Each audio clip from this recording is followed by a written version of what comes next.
ಒಳ್ಳೆ ಮಗ ಅಂತ ಬೈದ್ರಿ ಯಾರಿಗೆ ಬೈದಾಗುತ್ತೆ ಗೊತ್ತೇನ್ರಿ? ನಮ್ಮ ತಾಯಿಗೆ ಬೈದಾಗುತ್ತೆ ರೀ, ನಮಗೇನು ಗೊತ್ತಿಲ್ಲನ್ರಿ. ಸೊಳ್ಳೆ ಮಗ ಅಂದ್ರೆ ನಮ್ಮ ತಾಯಿಗೆ ಬೈದಂಗೆ ಆಗುತ್ತೆ ಅಂತ ನಮ್ಗೆಲ್ಲರೂ ಗೊತ್ತು, ಉತ್ತರ ಕರ್ನಾಟಕದವ್ರಿಗೆ. ಆದ್ರೂ ಬಿಡಂಗಿಲ್ಲ ನಾವು. ನಮ್ಮ ತಾಯಿನೂ ಬಿಡಂಗಿಲ್ಲ ಅದನ್ನ. ಮುಂಜಾನೆ ನಮ್ಮ ತಾಯಿ ಮನೆ ಮುಂದೆ ಕಸ ಹೊಡೆದು ನೀರು ಹಾಕ್ತಿರ್ತಾಳ.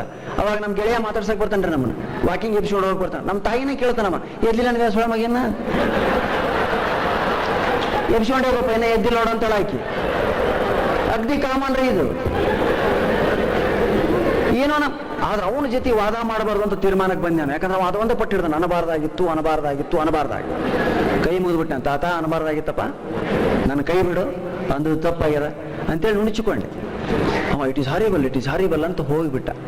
ಸುತ್ತ ನಿಂತಿರಲಿ ಜನ, ಹತ್ರ ಬಂದ್ರು. ಅವ್ರು ಬಂದು ನನ್ನೊಮ್ಮೆ ಅವನೊಮ್ಮೆ ನೋಡಕತ್ತಿದ್ರು. ಅಲ್ರಿ ಸರ್, ನೀವೆಷ್ಟು ಚಲೋ ಮಾತಾಡಿರಿ, ಇವ್ನು ಹೆಂಗೆ ಮಾತಾಡಕತ್ತೇನಲ್ರಿ? ಸೊಳ್ಳೆ ಮಗ ಅನಬಾರ್ದನ್ರಿ ಸರ್? ಬಾರಿ ಸೊಳ್ಳೆ ಮಗ ನೋಡ್ರಿ ನೀವು ಸೊಳ್ಳೆ ಮಗ ಅಂದ್ರೆ ಈ ಸೊಳ್ಳೆ ಮಗ ಏನಾತ್ರಿ? ಅಗ್ದಿ ಕಾಮನ್. ನಾ ಹೇಳಿದೆ, ಯಾರಿಗೋ ಅಂದ್ರ ಅವ ಇದು ಹೊಡ್ಕೊಂಡನಪ್ಪ, ಇನ್ನು ಅವಾಗ ಅಂದ್ರೆ ಸತ್ತು ಹೋಗನವ ಸುಮ್ಮನೆ ಅಂತೇಳಿ.